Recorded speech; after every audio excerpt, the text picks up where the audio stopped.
আমার বয়স যে সময় 4 থেকে 5 বছর বয়স, সেই সময় আমার বাবা আমার আমার একটা বড় ভাই আর আমি আর আমার একটা বড় বোনের বিয়ে দেওয়ার পরে আমার বাবা আর একটা বিয়ে করে আমাদের জেলা থেকে অন্য একটা জেলায় যা বাড়ি করে। আচ্ছা, বাড়ি করে আর সেই সময় আমরা খুব ভেঙে পড়ি। আমার মা আসলে আমাদের রোজগার করার মতো কেউ ছিল না আমাদের।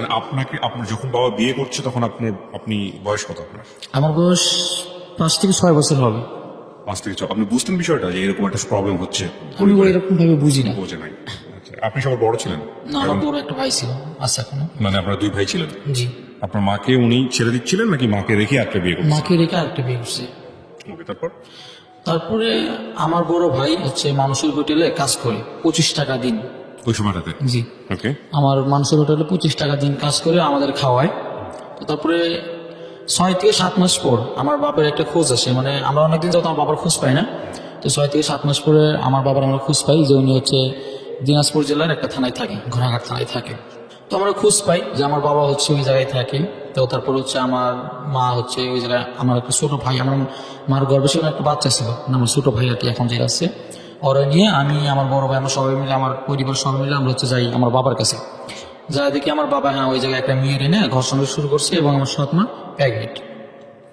তো সেই অবস্থায় সেদিন সারাদিন থাকলাম আমার বাবার কাছে। তো রাত্রেবেলা আমার বাপের বড় ভাই ছিল, আমার বড় আব্বু হচ্ছে সবকিছু ওই জায়গায় গেল, তারপরে মীমাংসা করলো যে দেখ তুই তো একটা ভুল করে ছাড়ছিস, তো এখন হচ্ছে তুই তো 2 পক্ষে খরচ দিবি, ওই পাশে খরচ দিবি এ পাশে খরচ দিবি, দিয়ে সব করে মানুষ কর। তো আমার বাবা তখন বলে যে আমি তো একলা কাজ করে এরকম করতে পারবো না, তো ওর যে আমার যে বড় ভাই আছে ফরিদুল, তো বলে যে ওর বড় ভাই আমার সাথে কাজ করবে, আমার বড় ছেলে আমার সাথে কাজ করে আমার 2 বাপরে সংসার চালামো আর কি, এভাবে সংসার চালায়। তো আমার বড় ভাই সেই সময় হচ্ছে আমার বাবার সাথে হচ্ছে, আমার বাবা হচ্ছে মিস্ত্রি কাজ করে, মানে টিনের ঘরে কাজ করে। তো আমার বড় ভাই এসে আমার বাবার সাথে টিনের ঘরে কাজ করা শুরু করি। প্রতি 7 দিন পর পর বৃহস্পতিবার করে রাত্রে আসে, শুক্রবার করে আমার ভাই আমাদের খরচ দিয়া চলে যায়। তো তারপরে আমি একটা মেয়ের সাথে বড়, আমাদের একই এলাকায় বাড়ি, একটা মেয়ের সাথে আমি বড় হই। যে ওই সময় আমি মানে মেয়েটার সাথে বড় হন বলতে কি, মানে মেয়েটা আপনার বান্ধবী ছিল, মানে খেলার পার্টি ছিল, সহপাঠী ছিল, এরকম কোনো কিছু? পাশাপাশি কিন্তু আমরা একই স্কুলে পড়তাম। একই স্কুলে পড়তেন? কোন ক্লাসে পড়তেন ওই সময়টাতে? আমি যে সময় ক্লাস 3-তে, ক্লাস 3 গল্প বলতেন? তো ক্লাস 3-তে যে সময়, সেই সময় আর কি আমি বুঝি যে আসলে ওর সাথে ওর আমার সবসময় দেখতে মন চাই শুধু। আচ্ছা তো আমি ওর জন্য হচ্ছে, ওই হচ্ছে আমি হচ্ছে ক্লাস 3-তে ছিলাম, ও ছিল 2-তে। আচ্ছা। তো ওরা আমার দেখতে মন চাই। তো প্রাইমারি স্কুল, তো ওর আমার ক্লাস শুরু হচ্ছে 12টা থেকে, আর ওর ক্লাস মানে ছুটি হচ্ছে 11:30টার দিকে। তো এই জন্য আমি হচ্ছে ফাইনাল পরীক্ষা ক্লাস 3-তে ফাইনাল পরীক্ষা দিই না, না দেওয়াতে ওর ক্লাস 3-তে উঠে আমি আবার ক্লাস 3-তেই থাকি। মানে ও আগে যায়, আপনি হ্যাঁ, আমি 1 বছর গ্যাপ দিই। 1 বছর গ্যাপ দেওয়ার পরে তো ক্লাস 3-তে উঠে, তারপরে ওরা আমি দেখি আমার ধ্যান মানে সবকিছু শুধু ওই, আর অন্য কিছুই না। আমার মা আমার বড় ভাই কিন্তু অনেক কষ্ট করে যে আমার বড় লেখাপড়া করানোর জন্য, কিন্তু আসলে আমার ওইভাবে লেখাপড়া হয় না, আমি শুধু ওরে নিয়েই পাগল। তো আমি ক্লাস 1 বছর যাওয়ার পরে আমি যে সময় ক্লাস 4 উঠলাম, ওই ক্লাস 4 উঠলো, তো আমি একসময় বললাম যে তোমার আমার খুব ভালো লাগে, তো আমি ভালোবাসি। তো বলে না, আমরা ভালোবাসা হবে না, তোমার বাবা এরকম, তোমার ফ্যামিলিটা এরকম, আমাদের দ্বারা এই ধরনের। পড়ে ওঠার পর আপনি এই ধরনের কথা বললেন ওকে? জি। আচ্ছা। তো ও আমরা বললো যে না আসলে আমাদের এই রকম সম্পর্ক হবে না, আমরা দুদিন একই সাথে, আমরা তোমার বাবা 2 বিয়ে করছি, এই সম্পর্কটা কখনো কেউ মানবে না। তো তুমি হচ্ছে লেখাপড়া করো, আমরা খুব ভালো বন্ধু হিসেবে থাকবো। তো আমরা বন্ধু হিসেবে থাকি। যে সময় ক্লাস 5-এ আমরা পিএইচডি পরীক্ষা দিই, তারপর আমরা বলে যে না তুমি সত্যি আমার ভালোবাসো, আমি তোমার ভালোবাসি। আমার ক্লাস 5-এ পিএইচডি পরীক্ষা দেওয়ার পরে আমি হচ্ছে হাই স্কুলে ভর্তি হওয়ার জন্য রেডি, জানুয়ারি মাসে। তো ও একটা হাই স্কুলে ভর্তি, আমরা বলো যে তুমি অন্য একটা হাই স্কুলে ভর্তি হও। তো আমি বললাম যে কি জন্য অন্য একটা স্কুলে আমি হাই স্কুলে ভর্তি হবো, তোমার সাথে তোমার ভালো লাগে না কিছু? তো আমরা বলে যে না, এইভাবে তো লেখাপড়া হবে না, দুজনে একজন লোক, তুমি অন্য একটা স্কুলে ভর্তি, আমি একটা অন্য স্কুলে ভর্তি। তো আমি অন্য একটা স্কুলে ভর্তি হই, অন্য একটা স্কুলে ভর্তি হয়। হওয়ার পরে আমি ক্লাস খুব একটা করতে পারি না, মানে স্কুলে যাই ওরা দেখার জন্য, আবার মনে করেন যে ক্লাস ফাঁকি দিয়ে ওই স্কুলে চলে আসি, ক্লাস ফাঁকি দিয়ে ওই স্কুলে চলে আসি, ওরা দেখি। তারপরে এরকম করে 4-5 মাস যায়, যাওয়ার পরে আসলে গ্রামের সবাই জানা গেছে যে এরকম ওরা অনেক ছোট মানুষ, তারপর ওরা সম্পর্ক করে। এখন এইভাবে 1 বছর চলে গেল। তো 1 বছরের মধ্যে আমার ক্লাস 6 আমার পড়াশোনা হইলো না সেইভাবে আর। আচ্ছা। মানে একবার আমি বাপের কাছে যাই, একবার মার কাছে থাকি, এরকম। আমার ওই মেয়ে আমার কিছু ভালো লাগে না। তো ওই মেয়ে আমার জানাম ক্লাস 7-এ উঠলাম ওই স্কুলে, তখন ও আমার বলে দেখো আমাদের সম্পর্কে কেউ মানবে না, তুমি হচ্ছে ঢাকায় যাও, ঢাকায় অন্য চাকরি করে তুমি একটু টাকা পয়সা করো, তাহলে আমার বাবা মা তোমাকে বিয়ে দিতে পারে। আচ্ছা। আমি এমন বলছি যে বিয়ে দিতে পারে, আমি বুঝি না, তুমি আমার হইবে কিনা তাই, তুমি না হলে তো মরে যাবো। আমার 2 জনের কথা তো এরকম ছিল। তো তো তারপরে ও আমার ঢাকায় আমার বলে যে হ্যাঁ তুমি ঢাকায় যাও। তারপরে আমি হচ্ছে আমার মার কিছু টাকা চুরি করে ঢাকায় চলে আসি। বয়স কত তখন আপনার? আমার বয়স সে সময় 7 পরীক্ষা দিচ্ছি 13 বছর। 12 থেকে 13 বছর। হ্যাঁ আপনি ঢাকায় চলে আসলেন কিসের জন্য? কিছু করবেন ঢাকায় এসে? হ্যাঁ, ঢাকায় এসে আমি টাকা কামাই করবো জানি তারপরে আমার করবো বাবা- কি বিয়ে শাদী করবেন? হ্যাঁ। এর আগে কখনো ঢাকায় এসছেন? না। আচ্ছা ঠিক আছে, তারপর? তো আমি ঢাকায় আসি, ঢাকায় আসার পরে আমি গাজীপুর চৌরাস্তায় আসি। আসার পর কোনো কাজকে আমি খুঁজে পাই না। আমি কারণ চিনি না, কিছুই না, আমি গাজীপুর ঢাকা শহর চিনি না কখনো। জি। তো আমি একদিন রাস্তায় ছিলাম, রাস্তায় থাকার পরে এখন দেখি যে হচ্ছে আমার বাপ দাও তুমি কোনো মিস্ত্রি কাজ করতো। তো আমি হচ্ছে ওই কাজ করা মানে দেখি যে মানে রাস্তার বাতায় হচ্ছে মানুষ হচ্ছে কাজ করতেছে, মিস্ত্রি কাজ করতেছে। জি। তো আমি একজনকে বলছি যে মামা আমার একটু কাজ দিবেন, আমি বড় লোক হবার চাই। ডিরেক্টলি হয়ে বলছেন? হ্যাঁ, আমি এভাবে বলছি যে আমি বড় লোক হবার চাই, আমার অনেক টাকা দরকার, আপনি আমার একটু কাজ দেন, আমি অনেক ঢাকা থেকে অনেক বড় লোক হই। তো তারপরে ওই দেখছে যে আমার হাত পায়ে গা পায়ে ময়লা, তারপরে অনেক ক্লান্ত, আমি সারা রাত গাড়িতে ছিলাম, তারপরে এক রাত রাস্তায় ছিলাম। তো ওই লোক আমার হচ্ছে ওই লোকের বাড়ি হচ্ছে বরিশালে। ওই লোক আমার একটা কাজ দেয়, কয় যে তুই এই যে খাবি থাকবি, তুই কি সমস্যা আমার রাত্রিবেলা বলবি, কাজে সারাদিন এই কাজ করি। তো আমি গোসল টুসল করে কাজ কাম শুরু করি। তো রাত্রেবেলা মামার কাছে ওই মামা করে বলি আমি ওই লোকে। তো মামা বলে যে হ্যাঁ এখন বল তুই তো কাহিনী। তো আমি সবকিছু খুলে বলি যে মামা এরকম এরকম একটা মেয়ের জন্য এভাবে আসছি আর কি আমি। আচ্ছা। তো আসতে কই দেখ এইভাবে তুই আসছিস, তোর মা এখন গ্রামে এভাবে কষ্ট করে থাকে, তোর বড় ভাই এভাবে কষ্ট করে, তোর একটা ছোট ভাই আছে, এরকম ঠিক হবে না, তুই আমার সাথে থাক, কাজ কাম কর, তুই এমনি টাকা পয়সা দিতে পারবি, আল্লাহ ভরসা ইনশাল্লাহ, আমি তোর পাশে আছি সবসময়। তো আমি তারপর মামার সাথে 6 মাস কাজ করি। 6 মাস কাজ করে রোজার ঈদ আসে। আচ্ছা। তো আমি আসলে দেখি যে আসলে সবাই ঈদে বাড়ি যাচ্ছে, কিন্তু আমার আসলে এভাবে বাড়ি যাওয়া হয় না। কিন্তু এমন তো আমার সবাই জানা গেছে যে আমি ঢাকায় থাকি, মানে এলাকার কিছু লোক ছিল আমি জানি না। তো হঠাৎ 1-2 দিন পর একজনের সাথে দেখা হয়। তো ওইভাবে আমার মা বাবাকে জানা গেছে, মা বড় ভাই জানা গেছে যে আমি ঢাকায় থাকি। তো ওরা এই জন্য আর আমার ইয়ে করে নাকি ওই অগ্র থেকে খোঁজ খবর নেয় আর কি, আমার এলাকার খোঁজ খবর নেয়। আচ্ছা। তো তারপরে এখন আমি ওই জায়গায় থাকি, তো ঈদের সময় বাড়িতে যাই, কিন্তু আমার বাড়িতে যাওয়া হয় না ওই মেয়ের জন্য। তোরা আমি মেসেজ দিই, সেই সময় একটা মেসেজ দিই বাটামাল ফোনে, তো আমি মেসেজ দিই, কিন্তু ওই মেসেজের কোনো অ্যান্সার দেয় না। এই মেসেজটা আপনি ও তো ফোন ইউজ করেন, আপনি কাকে দিলেন? না, ওর বাবার ফোন ছিল। বাবার ফোনে মেসেজ পাঠাইছেন? হ্যাঁ। তো এটা কেমন একটা বিষয় হয়ে গেল না? যাই হোক, তারপর? আমার বাবার ফোন তো আমরা আগে স্কুলে থাকতে চুরি করে কথা বলছি। আচ্ছা, কিন্তু মেসেজ পাঠাইলে তোর বাবা দেখে ফেলার সম্ভাবনা আছে না? তোর বাবা তো এই ধরনের কিছু বুঝে না। ও আচ্ছা আচ্ছা। তোর বাবা কিছু বুঝে না, শুধু ওইটা আমার মজার ওর মাঝে। আচ্ছা, ওর আর কোনো বোন টোন ভাই ছিল না? হ্যাঁ, ওনার একটা বড় ভাই ছিল, ও হচ্ছে এখনো গাছিয়া থাকে ঢাকায়। তো ও বুঝবে না বিষয়টা? ও দেখে না, উনি তো মনে অনেক আগেই ঢাকাতেই ঢাকায় আছে। থাকে। হ্যাঁ, মানে ও শুধু একাই বাড়িতে, আচ্ছা। আর কেউ নাই। আচ্ছা। তো ওর আমি মেসেজ দেয়, ওগুলো অ্যান্সার দেয় না। পুরো আমি ঈদে বাড়িতে যাই ঢাকাতে আসার কতদিন পরে ঘটনা এটা? 6 মাস পর। 6 মাস একটু বাড়িতে জানি নাই? না, 6 মাস আমি বাড়িতে জানি, শুধু এলাকার লোকের সাথে কথা কি বলছি। করতেন আপনি ওই সময়টাতে, ওই 6 মাস ঢাকাতে? আমি ওই সময় মিস্ত্রির কাজ করতে, ওই যে মামার সাথে কয় টাকা পরিচিত। পেতেন? আমার ওই সময় মামা কোনো টাকা পয়সা কিছু দেয় নাই, আমার খাওয়া আছে ঠাওয়া আছে। শুধু শিখতেছেন, লেখাপড়া ছেড়ে এখানে চলে আসছে? হ্যাঁ, লেখাপড়া চলে আসছি, শিখতেছি। টাকা পয়সা কিছু মামা দেয়নি, 6 মাস কোনো টাকা পয়সা দেয় নাই। এখন নিজের মতো আমার কাপড় চোপড় কিনে দিচ্ছে, তাও সে আমার ফ্যামিলি সহ কাপড় চোপড় কিনে দিচ্ছে। আমি তো বাড়িতে যাবো না, তো এখন আমরা জোর করে করি, দেখ আমিও তো অনেকদিন ধরে বরিশাল থেকে আসছি, তোর মামির আসবে ঈদে, তুই বাড়িতে যা, কি সমস্যা হলে তুই আমার কাছে আবার চলে আসবি, কোনো সমস্যা নেই। তো মামা আমার ফ্যামিলি সবার কথা শোনার পরে কাপড় চোপড় কিনি, কেনার পরে আমার 12,000 টাকা দেয়। আচ্ছা। 6 মাস পরে 12,000 টাকা দেয়। আমার ট্যাক্স খাওয়া আছে, সব কিছু করছে মামা, আমার খুব যত্ন আগে করছে আর কি। 12,000 টাকা দেয়, দিয়ে বলে যে তুই বাড়িতে যাবি, যায়া তুই হচ্ছে তোর মা বাবার দিবি, তো তোর আবার এরকম মনে হয় তুই চলে আসবি। তো আমি 6 মাস পরে আবার যাই বাড়িতে যাওয়ার পর আবার ওই মেরে দেখতে যাই। ওর সাথে আমার কিন্তু এর মধ্যে কোনো কন্ট্যাক্ট ছিল না। আবার ওই মেরে দেখতে যাই, আমি ওর জন্য পাগল। তো ওরা দেখতে যাই, তো আসলে ক্লাস 7-এ ক্লাস 8-এ উঠে গেছে সেই সময়, ক্লাস 8-এ উঠে গেছে। তো সেই সময় আমি আবার মনে করেন যাই আর আসলাম না ঢাকাতে, আর আসলাম না ঈদের পর ঢাকাতে না এসে। এখন আমি হচ্ছে আমার বাপের সাথে মিস্ত্রি কাজ করা শুরু করলাম, আমার বড় ভাইয়ের মতো বাবার সাথে মিস্ত্রি কাজ করা শুরু করলাম। শুরু করার পরে এখন ওই মেয়ে, এখন আমি স্কুলে মানে কাজে যাওয়ার ফাঁকে দেয় ওর সাথে দেখা করি। কারণ আমার বাবা আমার কিছু বলে না, আমার টাকা পয়সা খুব ভালোই দেয়, আমার বাবা খরচা পাইতে ভালো দেয় আমাদের। তো দেয়। এখন ক্লাস 8-এ যখন উঠলো, ওই যখন মার্চ মাসে পরীক্ষা ওদের স্কুলে, তো ওরা আমি কিছু গিফট করি, তো আমার বলে দেখো তোমার তো আমি যেটা বললাম তুমি তো এটা করলো না, আমাদের কন্ট্যাক্ট নাই, এটা কি হয়েছে, আমরা তো কখনোই আমাদের দুজনকে আলাদা করতে পারবে না, কেউ আলাদা করতে পারবে না। তুমি যদি কিছু টাকা করো তাহলে আসলে আমাদের দুইজনের ফ্যামিলি থেকে মানবে, তাছাড়া তো তোমাদের ফ্যামিলিকে কখনোই আমার বাবা মানবে না, যেহেতু তোমার বাবা 2 বিয়ে করছে, তোমাদের কোনো টাকা পয়সা নেই, কেউ কখনো মানবে না। আমি বলছি আচ্ছা ঠিক আছে, আমি কি করবো তুমি আমার বল, তুমি যেটা করবে আমি এটাই করবো, তুমি যেটা বলবে আমি এটাই করবো, তুমি বলো। তোমরা বললো যে তুমি ঢাকায় যাও, ঢাকায় যা কিছু টাকা পয়সা করে দেখো, তো আমার ভাইয়া কত ছোট থেকে ঢাকায় থাকে, ঢাকা থেকে টাকা পয়সা কামাই করে আমার ফ্যামিলিকে দেয়, তুমি যখন কিছু করতে পারো না তাহলে আমাদের দুজনকে সবাই মানবে। তো তারপর আমার আলো নামের একটা ফ্রেন্ড ছিল, ও আমার বলে যে দোস্ত তুই সত্যি ঢাকায় গেলে তোর আরো সম্পর্কটা ভালো হবে। তো আমি ঢাকায় আসি, ঢাকায় সে সময় আসতে চাইলাম, পরে আমার মা বলে যে আমরাও যাবো, তোর বাবা এরকম ঠিক মতো খরচ পাতি দেয় না, ওই যে আমাদের হয় না, তো আমরাও যাবো। তো আমার মা, আমি এবং আমার ছোট ভাই, বড় ভাই সবাই একসাথে ঢাকায় চলে আসে, আমার ওদেরকে নিয়ে ঢাকায় চলে আসে। আচ্ছা, ঢাকায় চলে আসার পরে তো একজন কিউসির সাথে বাইং কিউসির সাথে আমার পরিচিত হয়, যে ওই দোকানে আমি যে সময় কাজ করি কিউসির থেকে একটা রেস্টুরেন্টে প্রতিদিন চা খাই। আচ্ছা, তো আমি ওই রেস্টুরেন্টে লাঞ্চ করার জন্য যাই, তো ওই কিউসির সাথে আমার পরিচিত, তো কিউসির সাথে আমি স্বাধীন করতে গার্মেন্টসের যে QC। বাইং কিউসি, হ্যাঁ। তো ওনার সাথে পরিচিত হয়, তো উনি আমার বলে যে তুই এগুলো কাম করস কে, তুই তো গার্মেন্টস চাকরি করতে পারস। তুই বললাম স্যার আমার চাকরি দিবি কি, আমি ছোট মানুষ, গার্মেন্টসের সামনে এগুলো তো মানুষ নেয় না, তোমার চাকরি দেবো আমি, ভয় করছে। আচ্ছা, তো তুই কালকে হচ্ছে স্কোয়ার গার্মেন্টসের সামনে যাবি, দেখবি আমি আসবো, আসার পর আমি তোর অন্য একটা গার্মেন্টসের সামনে নিয়ে যাবো। তো আমি তারপর আমি হচ্ছে সেই সময় কিন্তু আমার মারে ভাই দিয়েছি ঢাকায়। আচ্ছা, তো আমার মা চাকরির জন্য ঘুরে, আমার মা শুধু চাকরি হয়, বড় ভাই এখন চাকরি হয় না।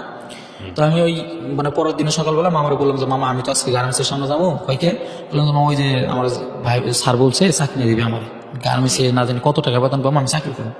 আচ্ছা ঠিক আছে যা, তোর মামার সবসময় মনে রাখবি, তোর মামা সবসময় তোর পাশে আছে।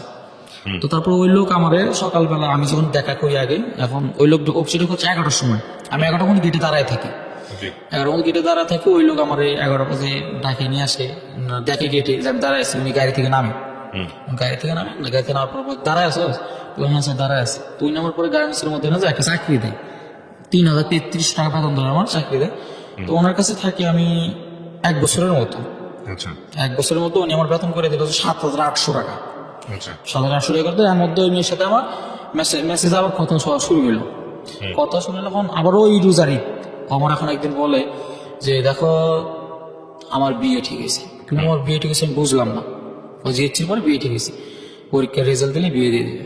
এটাও বলেছে। হ্যাঁ, তো বলছে, তো তারপরে আমি কইছি যে এই যে আমি কি করবো কও, তুমি আমার যেটা করবে আমি এটাই করবো, তুমি আমার যেটা করতেছো আমি এটাই করতেছি, তারপরে যদি তুমি এরকম করো তাহলে তো আমার জীবন নষ্ট হয়ে যাবে। তো ওর আমি রোজারি দিয়ে বাড়িতে গেলাম, রামনগরের সবাই নিয়ে বাড়িতে যাওয়ার পরে দেখি ওর বাড়িতে অনুষ্ঠান, ওর বিয়ে। তো আমি খুব একটা বাড়িতে থাকি না, তো সেই সময় আমাদের বাড়ির আশেপাশে কিছু ছেলেবেলে থাকে যারা হচ্ছে ঘুমের ট্যাবলেট খায়, তো ওই ঘুমের ট্যাবলেট গুলো আছে, তো আমার এলাকার পাশাপাশি ছেলেগুলো ওগুলো খায়, নেশা করে, আর আমি এসব বুঝি না। তো আমি আসলে ওর বিষয়ে আমার খুব খারাপ লাগছে, মানে আমার কেমন জানি লাগতেছে, আমি যেন মরে যাবো এরকম আমার পরিস্থিতি। তো আমি হচ্ছে একজনকে বলি যে ভাই আমার কিছু কর, আমার মায়েরা ফেলা তুই, তাছাড়া তো আমি বাসন না খেলাম, বাসন না। পরে ওই আমার কিছু ঘুমের ট্যাবলেট দেয়, তো আমি ঘুমের ট্যাবলেট খাই। এখন খাওয়ার পরে দেখি যে মানে ঈদের দিন, আমি ঈদের আগের দিন রাতের বেলা খাইছি, তো দেখি যাচ্ছে ঈদের পরের দিন সকালবেলা আমি ঘুম থেকে উঠছি, আমার বাড়িতে সবাই কান্দাকাটি ইটি তর্ক করেন, ওইভাবে করেনি, কান্দাকাটি। তো ঈদের একদিন পরে আমি ওইভাবে উঠলাম, দেখি আমার শরীরে স্যালাইন, তারপর আমার অন্য জায়গায় মানে স্যালাইন আছে, গোপনীয় জায়গায় স্যালাইন আছে। তো দেখ ওর এখন গায়ে হলুদ ছিল, আর বিয়ের পর দিন গায়ে হলুদ। আচ্ছা, তো ওর গায়ে হলুদ আমি সহ্য করতে পারবো না। তো আমার একটা ফ্রেন্ড আছে, ও আমার যাবে না, ফ্রেন্ড আছে, ও আমার বললো চল ঢাকায় যাই। আমি ওর সঙ্গে কান্নাকাটি করলাম, ওই বলে যে তাকে এভাবে জীবন নষ্ট করে না গিয়ে তুই ঢাকায় চল। পরে আমি সহ্য করতে পারবো না, পরে আমার ওই ভাইটা আমার নিয়ে আসে ঢাকায় নিয়ে আসার পরে আমি মৌসাক মানে গাজীপুর মৌসাকে আমি ওর সাথে এক রাত থাকি। আচ্ছা, থাকার পরে আমি হ্যাঁ, তো আমি আমার স্যারের কাছে কল দিই, স্যার আমার সব কিছুই নষ্ট হয়ে গেছে। তো আমার স্যার আমার বলে দেখ তোর কত টাকা লাগবে তুই আমার কাছে চলে আমি দেখবো। সেই সময় ওর স্যার থাকে হচ্ছে মিরপুর 2 শিয়ালবাড়ি কবরস্থান, এটা মানে কিউসি। উনি আমার ডাকি, তো আমি ওনার কাছে আসি, আসার পরে উনি আমার বলে দেখ অনেক কোনো সমস্যা নাই, তুই হচ্ছে ইয়ে কর, তুই টাকা পয়সা কামাই কর, ওর ভালো মেয়ে দিয়ে আমি তোর বিয়ে দিই। তো আমি আমার সান্ত্বনা দিয়ে আমার 2-3 ঘন্টা রাখি, রাখার পরে আমার 1000 টাকা দেয়, যে কাজে যা বাইরে থেকে তুই যেটা মন চায় এটা করে আবার বাসায় চলায়, বাসায় চলে আসি, তুই আমার কাছে থাকবি, আমার কাছে খাবি, আমার কাছে সবকিছু করি, মনে করবি আমি তোর বাপ, এটা চলাফেরা করবি। হ্যাঁ, আমার সাথে চলাফেরা করবি, তুই যদি চাকরি করতে না গেছে আমি তোর স্কুলে ভর্তি করে দেবো, তুই জীবনটা সুন্দরভাবে চালা। আচ্ছা, তো আমি আসলে ওই যে আমি যে ঘুমের ট্যাবলেট খাওয়া শিখছি শেষ সময়, তো আমি চৌরাস্তাতে অনেক মেয়েটার যে বিয়ে হয়ে গেল আপনি বাড়িতে গেছিলেন বিয়েটা আটকানোর জন্য বা দেখার জন্য? না, আমি ওর হাসির জন্য আর কি যাইনি, ও আমার বলছিল যে আইসেন লাগবে। আচ্ছা, ওকে। তো মেয়েটার নাম কি ছিল? পাখি। পাখি, ওকে। তারপর তো আমি আসি, তো আসলে আমি চৌরাস্তা যাই, আমি ঘুমের ট্যাবলেট খুঁজি, তো পাই না, 2-3টা ফার্মেসি খোঁজার পরে রেগুলার খেতেন প্রতি রাতে? হ্যাঁ, ওর মানে যেদিন থেকে ওটা শুরু হয়েছে ঈদের দিন একদিন আগে না খেলে ঘুমতো না? না না খেলে আমি ঠিক থাকতে পারতাম না। হুম। তো তারপরে আমি হচ্ছে চৌরাস্তায় যাই, যাওয়ার পরে আমি অনেক ফার্মেসিতে খুঁজি, ট্যাবলেটটা পাই না। পরে একটা ফার্মেসিতে পাই, তো আমার দেয় না। তো আমার হাত পা ধৈর্য হলেও 8-9টা ট্যাবলেট নিচ্ছি। আচ্ছা নেওয়ার পর আমি 2-3টা ট্যাবলেট নিয়ে গুঁড়া করে ওই স্যারের বাসায় এসে খাইছি। খাওয়া দাওয়ার পরে স্যার দেখছে এটা? হ্যাঁ, না স্যার দেখেও তো খেতে দিত না কখনো না। স্যার আমাকে ভালোবাসতো। তো আমি খাইলাম, খাওয়ার পরে হচ্ছে আমি আর কিছু বলতে পারি না। এর মধ্যে ওর গায়ে আমার বিয়ে হয়ে গেছে গা, কিছু বলতে পারি না। এখন আমি দেখি হঠাৎ যে আমি হচ্ছে একটা মেডিকেলে, ঘুম থেকে উঠে? হ্যাঁ আমি দেখি একটা মেডিকেলে আমার ডানাতে একটা স্যালাইন আছে, আমার পিছাবের দাঁতে একটা স্যালাইন আছে। আচ্ছা আচ্ছা, তার মানে আপনি কি সুইসাইডাল স্টেজে চলে গেছিলেন কয়েকটা ট্যাবলেট খাওয়ার পরে? কত মিলিগ্রামের ছিল এগুলো এক একটা? ওইটা 10 টাকা করেছিল। তো ওইটা হচ্ছে আমি কয়েকটা মিষ্টি খাই, পরে আমি দেখি হঠাৎ আমি মেডিকেল। হুম। তো আমার মা, আমার বড় ভাই সবাই ওরা আমার সামনে দাঁড়ায় আছে। তো আমি আসলে চোখে যেমন মা বড় ভাই ঢাকায় থাকতো তখন? না, ঢাকা থেকে মানে ওর কথা শুনে, স্যারের কথা শুনে আসছি। এদিকে আমি 3 দিন ঘুমেছিলাম, আমি কিছু বলতে পারি না। আচ্ছা, তো আপনি ছিলেন গাজীপুরে ওই সময় স্যারের কাছে? স্যারের বাড়ি গাজীপুর তো নাকি? না, স্যারের বাড়ি তো চাঁদপুরে। চাঁদপুরে গেছেন আপনি? না না, স্যার তো থাকে মিরপুরে, স্যারের বাড়ির দেশে। সেটাই বলছি, আপনিও ঢাকাতে, আপনার পরিবারও ঢাকাতে তখন? পরিবার বলতে মা আর ভাইও তো ঢাকাতে না, নাকি? আমরা তো সবাই তো ঢাকা মানে ঈদ করার জন্য বাড়িতে গেছিলাম। হ্যাঁ। তো আমি আগে চলে আসছি, ওর বিয়ে থেকে আমি আগে চলে আসছি। পরে আমি যখন হচ্ছে যেদিন ট্যাবলেটটা খাইছি, স্যার দেখছে যে আমি উঠি নাই ঘুম থেকে। তো টাকাটাই করছে, পরে বুঝছে, পরে মেডিকেলে নিয়ে জানার পরে আমার মারে ফোন দিছে, পরে বাড়ি থেকে ওরা সবাই আসছে। ওরা বাড়িতে ছিল মানে গাইবান্ধাতে ছিল? হ্যাঁ, গাইবান্ধা। গাইবান্ধা থেকে আসছে। গাইবান্ধা থেকে আসছে। তো গাইবান্ধা থেকে আসছে, তো সেই সময় আমি কিছু বলতে পারি না। এখন স্যার দেখি মানে কপালে হাত দিয়ে আছে, মানে আমার চোখ মেলার সাথে আমার ঠাস করে দিল। আপনার মার নাম্বার পেল কিভাবে আপনার স্যার? আপনার মায়ের নাম্বার বা এই নাম্বারগুলো দিয়ে রাখছিলেন আগে থেকে? না, ওই তো মনে করেন যে আমি যে মা বাইরে নিয়ে আসলাম, হ্যাঁ। সেই সময় তো স্যার আমার বাড়িতে মানে বাসায় বাজার টাজার করে দিত। আমার খুব ভালোবাসতো স্যার। ও আচ্ছা আচ্ছা স্যার আমার অনেক ভালোবাসতো। আচ্ছা, ঠিক আছে। তারপর মারছেন? তারপর? তারপর স্যার আমার একটা থাপ্পড় দিল কষায়, দেয়া কয় হারাম যা, তোর আমি বলছি যে আমি তোর বাপের মতো, তুই জীবনে যা যাবে আমি তাই দেবো, তো কি সমস্যা আমার বল, তুই এই ধরনের কাজ করতে চাস? জানতো যে আপনি একটা মেয়ের সাথে এরকম একটা সম্পর্ক? হ্যাঁ, এটা আসলে সবাই জানতো। আমি পুরো অফিসের ভিতরে আমার এই যে হাত কাটা, আমার শরীর কাটা, এগুলো শুধু এই মেয়েটার জন্যই। আমি আমার প্রত্যেকটা গেঞ্জিতে শুধু ওর নামই লিখে রাখতাম।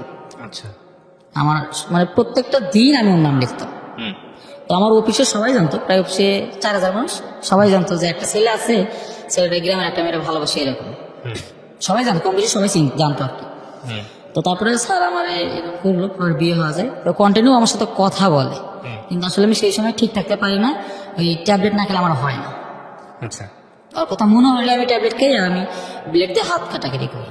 হুম। এটা আমার এক ধরনের নেশা সেই সময়, হাত কাটাকাটি করি। এখন ওর সাথে যে সময় আমার একদিন ওর জামাইয়ের ফোন থেকে আমার কল দিছি, হুম। বলতে বলে কেমন আছো তুমি? ভালো আছি। এইভাবে কথা আবার শুরু হয়, কন্টিনিউ কথা শুরু হয়।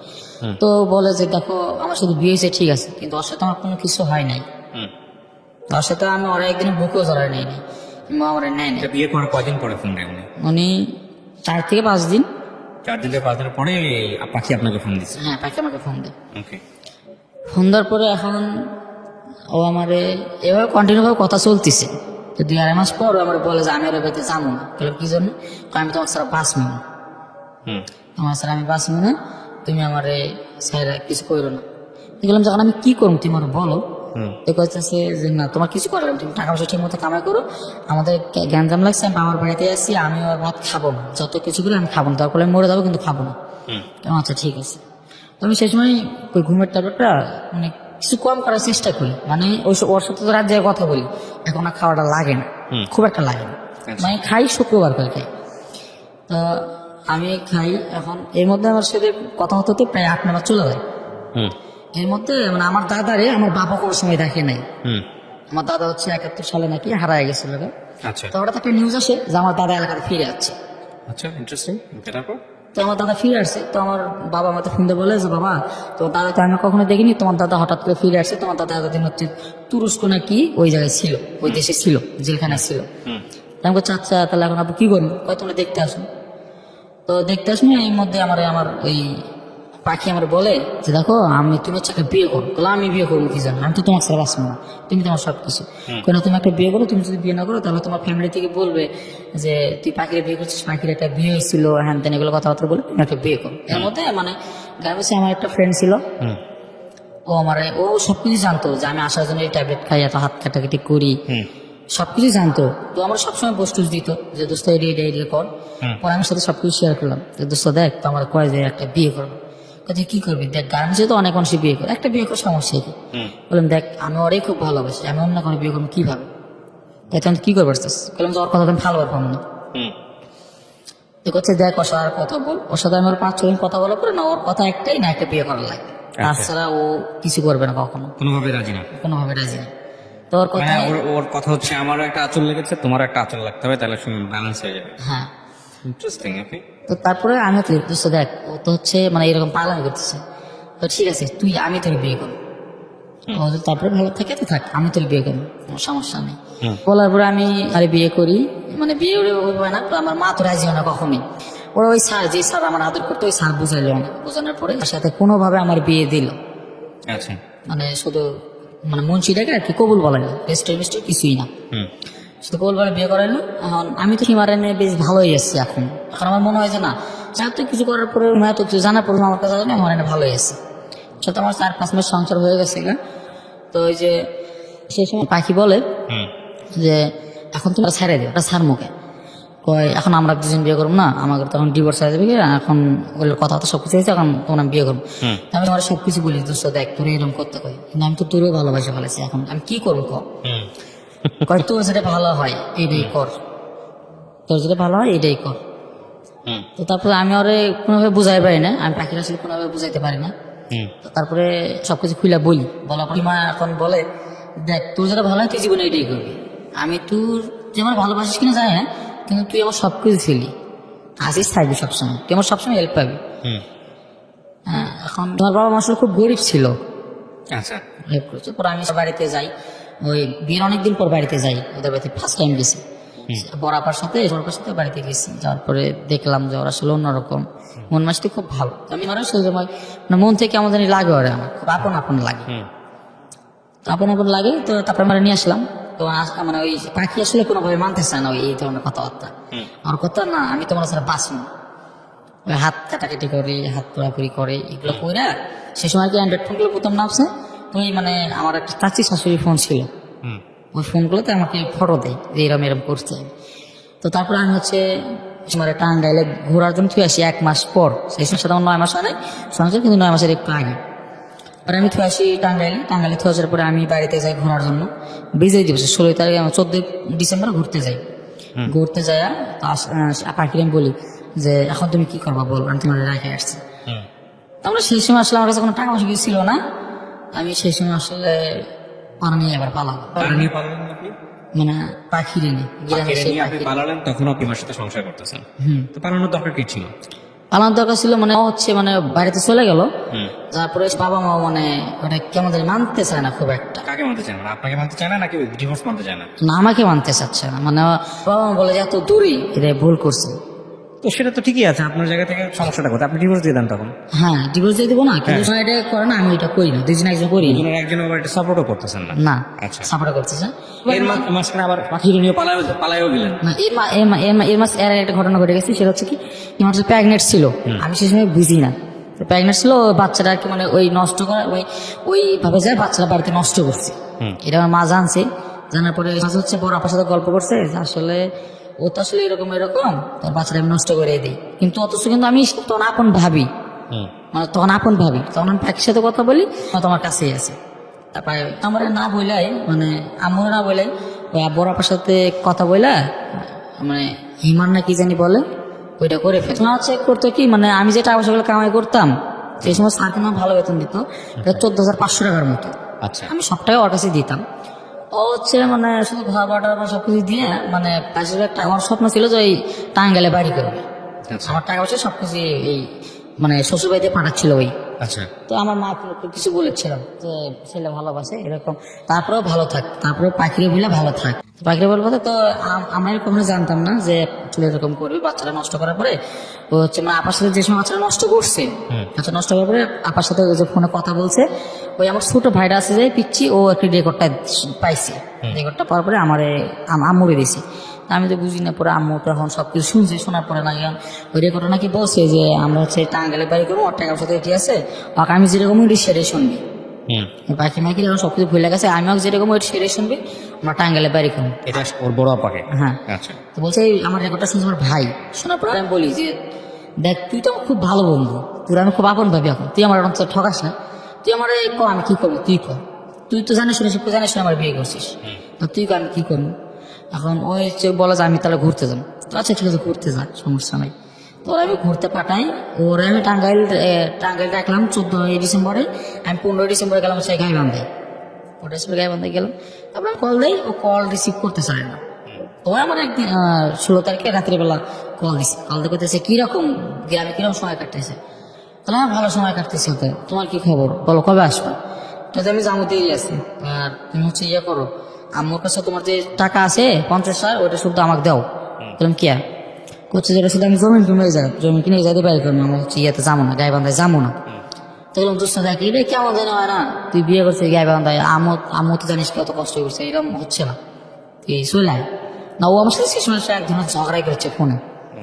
তো আমি আমার পাখিরে বললাম যে তখন এরকম তোমার জন্যই, তুমি আসলে কিরকম করতেছো আমার সাথে, এই জন্য এরকম হচ্ছে আমার। তো পাখি আমার বলেছিল আমার দুজন পালাম।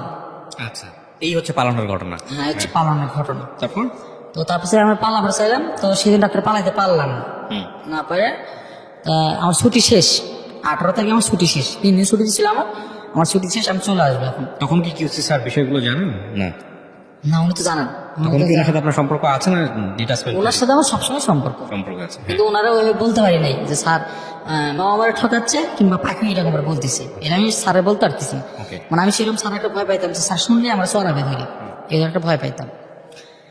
তো আমি তারপর হচ্ছে স্যারের কাছে আবার হচ্ছে ঢাকায় চলে আসছি, স্যারের সাথে গল্প করি, স্যার এখন আমি কি করবো বন্ধ, ওদের টাকা পয়সা তো অর্ধেক হচ্ছে টাঙ্গাইলে পার করছে, আর 50,000 টাকা যে আছে ওইটা শুদ্ধ হচ্ছে সীমা তো চাইছে এই জায়গা চাইতেছে, তখন আমি কি করবো এই জায়গায়, আপনি কোন আপনি যেটা করবেন আমি এটাই করবো, যেহেতু আপনি আমার সবকিছু।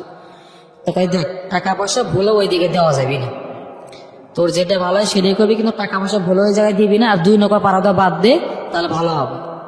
তো স্যার আমার অনেকক্ষণ বোঝাই, বোঝানোর পরে ওই পাখি আবার গ্রাম থেকে ফোন দেয় আমার রাতে ফোন তো কই আপনি যে চলে গেল, তুমি চলে গেল গা, আমরা হচ্ছে পালামো না। তো আমার সঙ্গে বাড়ি থেকে আসছি, খরচা করে টাকা পয়সা নাই। তো আমি স্যারে বললাম স্যার আমার কিছু টাকা দরকার, কি করবি তুই। শেষ সময় বয়স 16 মাত্র, শেষ সময় বয়স মাত্র 16, আমার দায়িত্বের কিছুই হয়নি। তো স্যার বললাম স্যার আমার কাছে টাকা দরকার, কি করবি, বললাম স্যার একটু বাড়িতে যাবো ঘুরে আসবো আর কি। আচ্ছা ঠিক আছে যা, কয় টাকা লাগবে।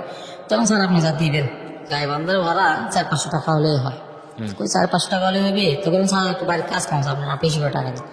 আচ্ছা ঠিক আছে তুই 7,000 টাকা নিয়ে যা। তো আমার 7,000 টাকা দিল, আবার কইলে যে 2 দিন পরে চলে আসবে, আমি ছুটি পাস করে দেবো, 2 দিন পর চলে আসবে। আমি আবার ওই সেদিন রাত্রিবেলায় গাড়িতে উঠি, ওঠার পরে আমি আবার পাখি না পালাই। আচ্ছা, পালানোর পরে স্যারের কোনো খোঁজ দিই না, কারোর কোনো খোঁজ দিই না। আর সে হচ্ছে গাজীপুর পল্লী বিদ্যুৎ আমার এক চাচার বাসায়, চাচার বাসায় আসি। এর মধ্যে যে মানে পাখির জায়গায় মানে বিয়ে হয়েছিল, ডিভোর্সটা কিন্তু মানে হবে কালকে, একদিন আগে আমরা পালাইছি।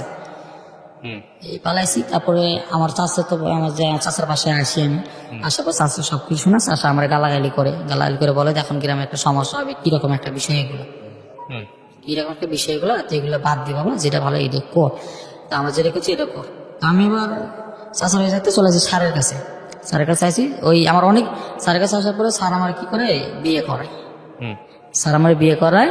স্যার বিয়ে করার পরে স্যার বলে শুন, বিয়ে করে বলতে কারে বিয়ে করে?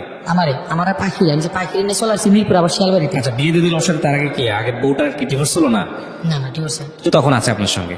না, ও তো আমার সাথে ঝগড়াই করলো, ঝগড়া পরের সাথে ওর সাথে আমার কন্ট্যাক্ট হচ্ছে না। তো তারপর আমি স্যারের জায়গায় এসে বিয়ে করলাম, বিয়ে করার পরে এখন সব ফোন দেয় বলো তুমি কি টাকা দিবা না। তখন দেখো তুমি টাকা দিব কিভাবে, তুমি আসো এসে আমার যে টাকা আছে সাথে নিয়ে আসো, আমার হচ্ছে গাইবান্ধায় বাড়ি করবো না, ওই কোনোভাবে ওর কথা যে আমি টাকা চাই, ওর কথা যে আমি টাকা চাই। আমি তাকে বিয়ে করলাম। তো 8 থেকে 9 দিন পর আমার বাবা আমার ফোন দিচ্ছে দিনাজপুর থেকে, দিনাজপুর তো ফোন দিয়ে বলে যে বাবা কই তুমি, বললাম যাবো আমি তো ঢাকায় আছি চাকরি করি। কই তুমি নাকি হচ্ছে অমুকের মেয়েরে না পালাইছো, বললাম হ্যাঁ পালাইছি, বিয়ে করছি। তোর বাপ থাকলে ওগুলো কোনো সমস্যা নাই, তুই হচ্ছে দিনাজপুরে চলে আয়। তো আব্বু আমার নিয়ে যায়, নিয়ে যাওয়ার পরে সে সময় শীতের রাত, নিয়ে যাওয়ার পরে আব্বু ওই জায়গায় আবার নতুন করে বিয়ে করে আমার। ঢাকার বিয়ে আমার বাবা মানতে চায় না, ঢাকা শহরে বিয়ে করলে আমি যাই ভালো লাগে না, আর বিয়ে করে যায়। তো রাত 3টা বাজে আমার বিয়ে করার পরে আমার থুই আসে হচ্ছে সাঁওতাল পাড়ায়, সেই দিনাজপুর বীরগঞ্জ থানায়। মানে আব্বু আবার হচ্ছে এক সাঁওতালের বাড়িতে থুয়ে আসে, সাঁওতাল মানুষ বাড়িতে। আমি কাকা করে বলি বাড়িতে রাখে আসার পরে তো আমার 4-5 দিন থাকি। 4-5 দিনের মধ্যে আমার বাবা আবার কি করছে যে আমার গ্রামে মানে গ্রামে যে মাতাব্বর থাকে আর কি, মাতাব্বরদের নিয়ে আমার শ্বশুর শাশুড়ির সাথে গ্যাঞ্জামগুলো মিটাইছে। আচ্ছা গ্যাঞ্জামগুলো মিটার পরে একদিন 4-5 দিন পরে একদিন আমার হঠাৎ করে বলে যে ও এখন সব কিছু মিটে গেছে, তোমরা এখন বাড়িতে আসো, বাড়িতে এসে ভালো কিছু করে খাও, আচ্ছা বাড়িতে এসে করে খাও ভালো হবে তাই। তো হ্যাঁ আমি 4-5 দিন পরে আমরা বাড়িতে আসি। সে সময় আসলে ছোট মানুষ তো কিরকম এরকম মানে মহাত্মা তো আর কি মানতেছে না যে এই বয়সে আমি 2 বিয়ে করলাম কিংবা ওরা 2 বিয়ে করলো, মানতেছে না। তো আমি সেই সময় তখনও মা জানে না নাকি জেনে গেছে? না তখন জানে না। আচ্ছা তখন আপনি পাখিকে কি বলে বিয়ে করলেন যে আমি কিছুদিন পরে তোমাকে ডিভোর্স দিয়ে দিব বা এরকম কোনো কথাবার্তা বলে বিয়ে করছেন? না ওর পাখিকে ডিভোর্স দিলাম কি না দিলাম এটা দেওয়ার কোনো মাথা ব্যথা। কিন্তু এটা আপনার বউ হইতে হবে, এটাই হচ্ছে কথা। আগের হাজবেন্ডকে কি বিয়ে ডিভোর্স দিয়ে আসছে? আপনাকে যে বিয়ে করছে তার হাজবেন্ডকে কি ডিভোর্স দিচ্ছে সে? ওইটা হচ্ছে ঢাকায় এসে ডিভোর্স। তখনও ডিভোর্স দেয় নাই সে? ও আপনাকে তাকে ডিভোর্স না দিয়ে আপনাকে বিয়ে করছে? না তাকে ডিভোর্স মানে ঢাকায় আমার পালে আসার পরে ডিভোর্স দিয়েছে, দেওয়ার পরে আমরা বিয়ে করছি। মানে আপনি বিয়ে করার আগেই মেয়েটাকে ডিভোর্স দিছে? মানে পাখি কি বিয়ে করার আগে দিছে না বিয়ে করার পরে দিছে? বিয়ে করার আগেই দিছে। আগে দিছে। ওকে তারপর? তো তারপর আমি আসলে বাড়িতে থাকে তো এইভাবে হয় না। তো তারপরে পাখি হচ্ছে মা হচ্ছে বাবা টাঙ্গাইলতে ফোন দেয়, তোমার কথা আমি টাকা চাই। তো 2 মাস এদিকে আমার পাখির সাথে সংসার হয়ে গেছে। তো আমি এখন একদিন হঠাৎ করে ফোন দিচ্ছি, তা আমি কই শোনো তুমি যে টাকা পাবো না পাখি, তুমি যে টাকা চাই শুধু, আমি তো আসলে টাকাগুলো সবকিছু একজনকে দিয়ে দিচ্ছি। কাকারে তুমি জানো না আমি একজনকে ভালোবাসি, আমি তোর বিয়ে করছি। তখন ও আমার অনেক গালাগালি করে, গালাগালি করার পর কয় যে তুমি এটাই করলা তো আমার টাকা দিলাম নাকি। মানে ও যে শুধু টাকার জন্য বিয়ে করছে হয়তো এটা আমি জানতাম না, কিন্তু ও আমার খুব ভালো বন্ধু ছিল একসময়, ও আমার সবকিছু জানিয়ে আমার বিয়ে করছে। তো এইভাবেই সাথে আমার কথাবার্তা হওয়ার পরে আমি আবার ঢাকাতে চলে আসি স্যারের কাছে। স্যারের কাছে চলে আসি, আসার পরে আমি আবার হচ্ছে গাজীপুরে একটা অফিসে গার্মেন্টসে চাকরি নেই, স্যারই আমার চাকরিটা নিয়ে দেয়। তো সে সময় একলা চাকরি করার তো হয় না, স্যারও তো এইভাবে বলতে পারি না যে স্যার আমার এরকম এরকম সমস্যা, আমি বিয়ে করছি, স্যার ওইভাবে বলতে পারি না স্যার। তো আমার বউ আসলে সেই সময় 16 বছর বয়সে আমি বিয়ে করছি। তো গার্মেন্টস চাকরি করতে পারে না, গার্মেন্টস চাকরি করতে পারে না। পাখি? হ্যাঁ পাখি গার্মেন্টস চাকরি করতে তখন কোথায়? তো টাঙ্গাইলে। টাঙ্গাইলে ও জেনে গেছে বিষয়টা? হ্যাঁ জেনে গেছে বিষয়, আচ্ছা জেনে গেছে। কিন্তু আমার ওই যে আমার টাকা পয়সাগুলো সব নিয়ে গেছে, ওগুলো আমার ফেরত দেয় নাই, কিন্তু আর ফেরত দেয় না, আর টাকা পয়সা চাই আমার থেকে। তো এখন তারপর আমি পাখিরে নিয়ে এরকম অবস্থা, আম্মুর সাথে শুধু মানে কিরকম জ্ঞানজাম লাগে, মানে চাকরি করতে পারবে তো আম্মু দিয়ে একটা কথাবার্তা বলে সহ্য করতে পারে না। তো এই বিষয়গুলো নিয়ে আবার মাথা ব্যথা করে ওর, মানে পাখির মাথা ব্যথা করে। তো মাথা ব্যথা করে বমি বমি ভাব হয়। তো আমি কিছু তো ভালো না, তোমার জন্ডিস হয়েছে। ও যে প্রেগনেন্ট ও নিজে বলতে পারবে প্রেগনেন্ট, আমার বয়স তো হবে না, শুধু বিয়েই যা হয়েছে বলতে।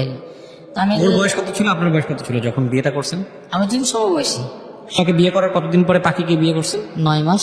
9 মাস। তার মানে 16 বছরের মধ্যে 2টা বিয়ে করে ফেলছেন? 17 বছরের মধ্যে। 17 বছরের মধ্যে, হ্যাঁ। তো তারপরে আসলে আম্মু হচ্ছে যে আলট্রাসাউন্ড বলে ওইটা করছে। আল্ট্রাসাউন্ড? হ্যাঁ ওইটা করার পরে দেখে যে না পাখি প্রেগনেন্ট না, ওর জন্ডিস হয়েছে। ডাক্তার ঢাকার গাজীপুরে ডাক্তার জন্ডিস। আমি 6,000 টাকা দিয়ে পাখিরে পাঠাই দিই বাড়িতে, আমার শ্বশুর বাড়িতে। কিন্তু আসলে আমার শ্বশুর শাশুড়ি শুধু সবসময় বলতো যে হচ্ছে তোমরা কিছু করো, তোমরা কিছু করো তাহলে ভালো হবে। তো আসলে আমি কি করবো, আসলে সঞ্চয় ছাড়া তো কোনো কিছু সম্ভব না, সবকিছু করতে গেলে সঞ্চয় লাগে। তো আমি আসলে পাখিকে 6,000 টাকা দিয়ে বাড়িতে পাঠায় দেয়, ও আমার টাকা দিয়ে জন্ডিসটা ভালো হয়। তারপর আমার কিছুদিন 1 মাস পরে কল দেখো, দেখো আমাকে তো জন্ডিস না, একটা খুশির খবর আছে। কি খুশির খবর? হচ্ছে তুমি আব্বা হবো। আমি আত্মহারা। কি করলাম, আমার বড় ভাই আছে, আমার বড় ভাই কিন্তু আছে, আমার বড় কিন্তু বিয়ে করেনি।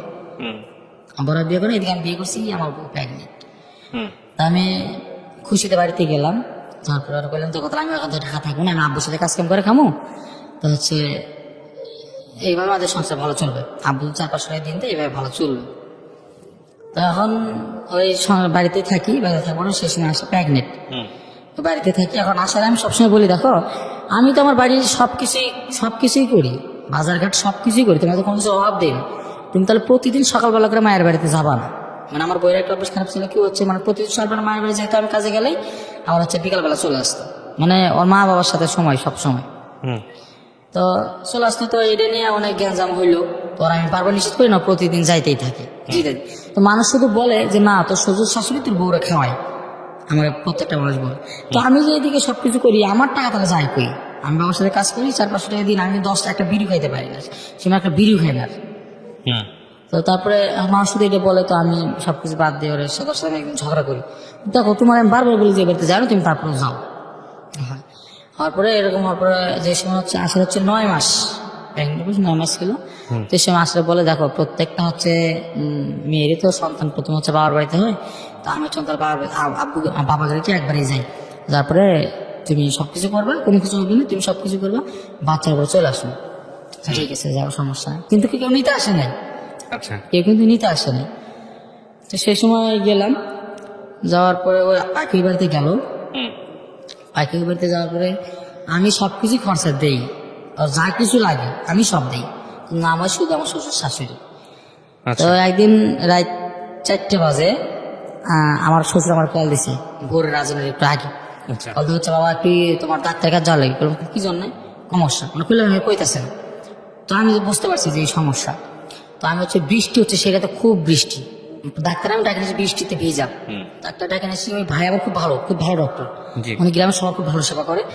তো আমি হচ্ছে গেছি আর ডাক্তার ডাকতে, আমার কাছে সে সময় টাকা পয়সা নাই, আমি 4000 টাকা জমাইছিলাম, যে কখন কি নয় বলা যাবে, ডাক্তারের দিমু আর কি, সেই টাকা পাখির কাছেই রাখছি।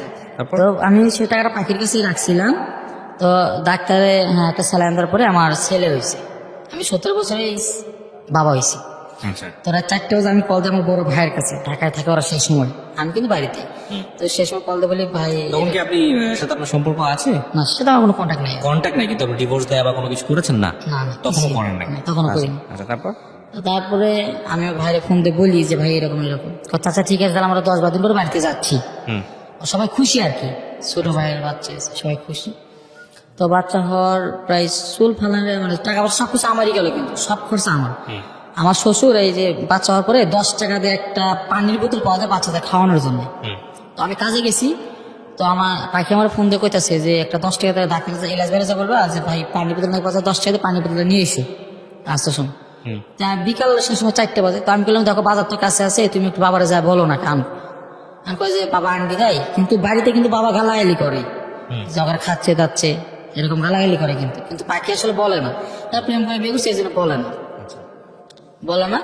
তখন আমি ওই রাত 9টা বাজে নিয়ে আসছি, পানিটা নিয়ে এসে আর বাচ্চা খাওয়াই, ওর পাখি আমার কাছে কান্দে, কয় দেখো তুমি প্রেম করে বিয়ে করছি, তুমি খুব একটা লেখাপড়া করো নাই, আর ইনকামের সোর্সটাও খুব একটা ভালো না, তো আমার কি করবো কও না। আমার সেই সময় দুজন খুব ভাঙ্গে পড়লাম। ভাঙ্গে পড়ার পরে মানে 1 মাস ওই জায়গায় থাকা পড়লো, বাচ্চা পরে 1 মাস ওই জায়গায় থাকা পড়লো শ্বশুর বাড়িতে। খরচা কিন্তু সব আমার, থাকা পড়লো। থাকা পরে 1 মাস পরে আমি নিয়ে আসলাম আমার বাড়িতে।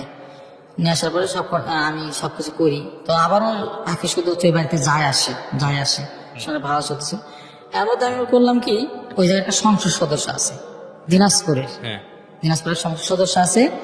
তো উনি হচ্ছে খুব ভালো কাজ করবে সবসময়। তো আমি আবার কাজ করি সবসময় দিনাজপুর জেলার ভিতরে বাবার সাথে যায়।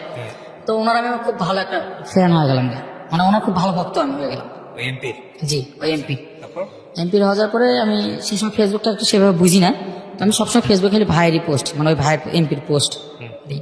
তো এমপি এসে কোনোভাবে জানতে পারছে একটা ছেলে আছে খুব ভালোবাসে, এমপি আমার খুব ভালোবাসে, আমার বলে তোর কি সমস্যা আমারে বলবি, তোর কি ইনকাম সোর্স লাগে তুই আমার বলবি, সবসময় তোর আমি তোর পাশে আছি, ভালো করে করে এখানে খা।